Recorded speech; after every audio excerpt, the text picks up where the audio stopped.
কালী, আমাদের এই বাংলায় কালীর ব্যাপারে আলাদা করে বলার কিছু নেই। তন্ত্রগুরু কৃষ্ণানন্দ আগমবাগীশের হাত ধরে শ্মশানবাসী মা হয়ে উঠলেন আমাদের ঘরের মেয়ে শ্যামা।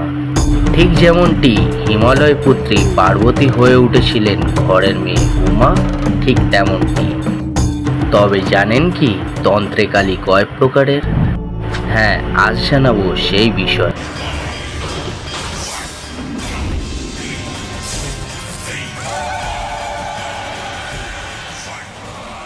তন্ত্র পুরাণে দেবী কালীর একাধিক রূপভেদের উল্লেখ পাওয়া যায়। তোরল তন্ত্র অনুসারে কালী 9 প্রকার, যথা দক্ষিণা কালী, কৃষ্ণকালী, সিদ্ধকালী, গুচ্ছকালী, শ্রীকালী, ভদ্রকালী, চামুণ্ডা কালী, শ্মশানকালী ও মহাকালী। বঙ্গদেশে সবথেকে বেশি আরাধনা করা হয় দক্ষিণা কালী। ত্রিনয়নী, মুক্তকেশী, চতুর্ভুজা এবং গলায় মুন্ডমালা।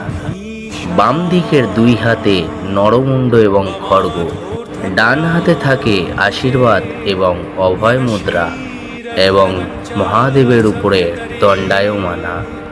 তার গলায় পিশাচের কাটা মুন্ড দিয়ে বানানো হার শোভা পায়। 2টি সব তার কানের গয়না, কোমরে নরহস্তের কটিবাস। ইনি হলেন দক্ষিণা কালী। কৃষ্ণকালী, কৃষ্ণকালী হলেন কৃষ্ণ ও কালীর সম্মিলিত রূপ। ইনি শাক্ত ও বৈষ্ণব উভয় সম্প্রদায়ের কাছেই বিশেষ গুরুত্বপূর্ণ। পুরনো ব্রজে রাধারানী গোপিনী সহ যখন কৃষ্ণের সাথে বিহার করছিলেন, এমন সময় জটিলা ও কুটিলা আয়ান ঘোষকে গিয়ে নালিশ করে। আয়ান তখনই রাধাকে হাতে নাতে ধরবে বলে যায় এবং কৃষ্ণ তখনই কালী রূপ ধারণ করে। রাধাও নিষ্ঠা ও ভক্তি সহকারে কৃষ্ণকালীর পূজা প্রদর্শন করে। সেই রূপকেই বলা হয় কৃষ্ণকালী। সিদ্ধকালী কালীর একটি অখ্যাত রূপ। গৃহস্থের বাড়িতে সিদ্ধকালীর পূজা হয় না। তিনি মূলত সিদ্ধ সাধকদের ধ্যান আরাধ্য। কালীতন্ত্রে তাকে দ্বিভুজা রূপে কল্পনা করা হয়েছে। অন্যত্র তিনি ব্রহ্মরূপা ভুবনেশ্বরী।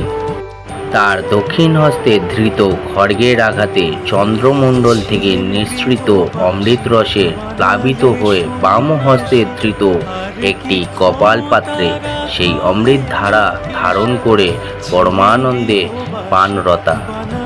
তিনি শালঙ্কারা। তার বামপদ শিবের বুকে ও ডানপদ শিবের ঊর্ধ্বয় মধ্যস্থলে সংস্থাপিত। কৃষ্ণবর্ণা এই দেবীর নাম সিদ্ধকালী। গুচ্ছকালী দেবী ভগবত পুরাণ মতে তিনি দেবী শতাক্ষীর শরীর থেকে উৎপন্না অন্যতমা মহাশক্তি। কোনো কোনো সাধক আবার কালীর এই রূপেই সাধনা করে থাকেন, তবে গৃহস্থের নিকট এই রূপ অপ্রকাশ্য। গুচ্ছকালী বা গুপ্তকালী কালীর এক অতি ভয়ঙ্কর রূপ। এই রূপে কালীর অপ্রচলিত রূপের চেয়ে অনেকটাই পৃথক। গুচ্ছকালী দ্বিভুজা, সর্পভূষিতা ও খড়গহস্তা। বীরভূমের আকালপুরে একমাত্র দেবী গুচ্ছকালীর পুজো করা হয়। শ্রীকালী শিবের শরীরে প্রবেশ করে বিষে কালো হয়ে যান এই দেবী। তন্ত্রমতে দেবী কালীর বেশ অপ্রচলিত একটি রূপ শ্রীকালী। গুণ ও কর্ম অনুসারে তন্ত্রে দেবীর এই রূপের বর্ণনা করে। বলা হয় এই শ্রীকালী দারুক নামের এক অসুরকে বধ করেছিলেন। শিবের শরীরে প্রবেশ করে তার কণ্ঠে আটকে থাকা বিষের প্রভাবে এই দেবীর সর্বাঙ্গ কালো হয়ে যায়। শিবের মতন এই দেবীও ত্রিশূল ধারণ করে থাকে এবং তিনিও সর্পালঙ্কার ভূষিতা। অশুভ শক্তি বিনাশ করে ভক্তদের রক্ষা করে থাকেন শ্রীকালী।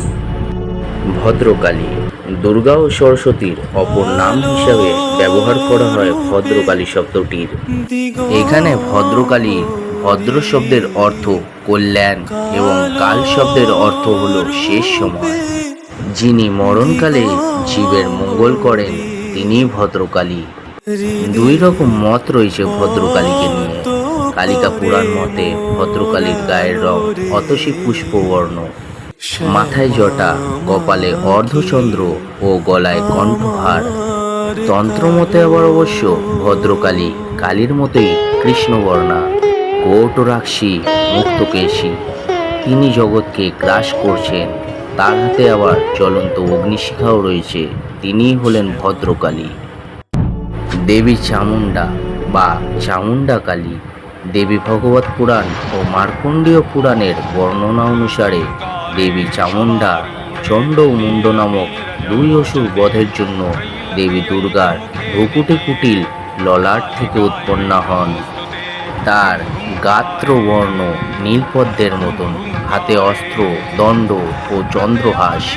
দেবী কালিকার আদি রূপ হিসাবে ধরা হয় চামুণ্ডা কালীকে। শ্মশান কালী, ইনি শ্মশানের অধিষ্ঠাত্রী দেবী। দেবীর গায়ের রং কাজলের মতন কালো। তার চোখ দুটি রক্ত পিঙ্গল বর্ণের, এলোকেশী। বাম হাতে সুরা ও মাংসের ভরা পাত্র, ডান হাতে নরমুণ্ড। শ্মশানকালীর বাম পদ শিবের বুকে দণ্ডায়মানা। শ্মশানকালীর রূপভেদে কোথাও কোথাও তার ডান হাত খড়গহস্তা। ইনি হলেন শ্মশানবাসিনী মা শ্মশানকালী।